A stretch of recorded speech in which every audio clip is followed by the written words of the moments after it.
You never think it could happen until it happens to you. This is a story of a husband, wife, and son. A true story. The husband is a very successful businessman, very wealthy. He puts in long hours on the job, but both his wife and young son suffer from loneliness. Every night they sit at the dinner table and they cry together because they miss him. And he misses birthdays and anniversaries. Now the father is already very successful, but still doesn't have time for his wife and son. Even when he's at home, he's not truly home. He's thinking about his business meetings, his clients. He's on the phone texting and making calls. One day, the wife finally gets fed up, and she goes to her husband and says, "Honey, we are very lonely here.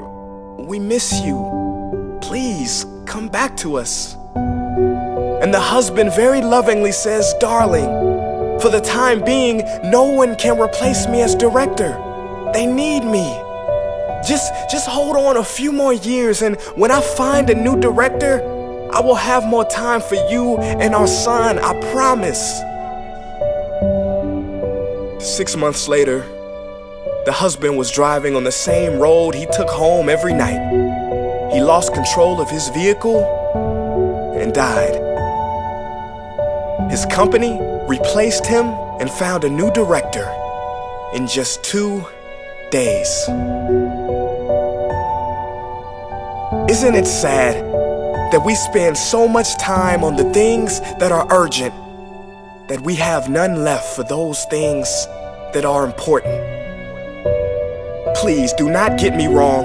Striving for a better life and wealth for yourself and your family is great.